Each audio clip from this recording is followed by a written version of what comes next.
so one of the most frequently asked questions that I get is, what are like the top 5 things that I need to have in my house for a disaster or an emergency? So what I'm going to do right now is break down what those items are, beginning with the 2 most important. And that is number 1, an emergency water supply, and number 2, an emergency food supply. So let's go check mine out. Let's go. Let's take a look in my kitchen and see what we have with the emergency food supply first. And here's my cupboard.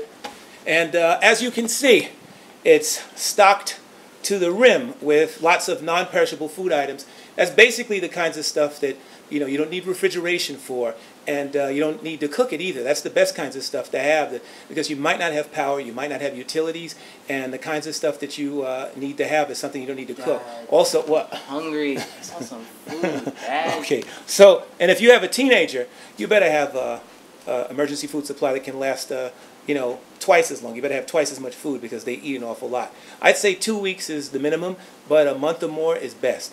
Now, if you look right beneath this, you can see an emergency water supply. Okay, now I have more all over the apartment.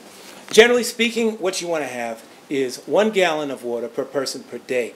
And you want to be able to have enough water to last maybe 4 or 5 days a week. And if you have the space, a little bit more. So now let's look at some other areas and see what else we can do. Okay, one of the great things that you can do is to set up a survival corner in your home. I'm in mine right now, and we're going to take a look at my bug-out bag, which is right here. Now, this is my small bug-out bag. This is actually a bug-out bag. I call it my fast bag, which is, I can snatch this if I needed to. If there was a really serious emergency, I can grab this bag and run out of the apartment, and I have everything that I need to survive outside of this place for at least a week. I've got emergency water filtration devices in there. I've got emergency lighting. I even have a very small tent that I could use for emergency shelter. But one of the most important critical things that you've got to have in your homes is a first aid kit, and I have a really good first aid kit in here.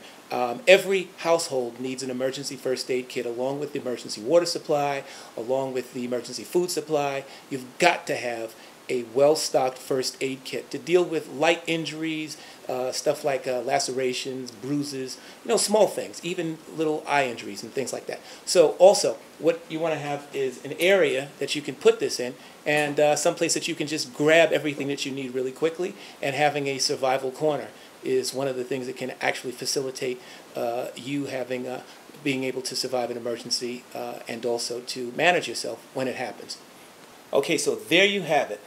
You need emergency water, emergency food, emergency first aid, emergency lighting and power, and then last but not least, emergency communications, your hand crank radios. No batteries, no more batteries. We use hand crank, shake lights. Everything has got to be kinetic at this point because you can't get batteries in an emergency. And this is the beginning of making your home a safer place when disasters come. I'm a prepper, you be a prepper too.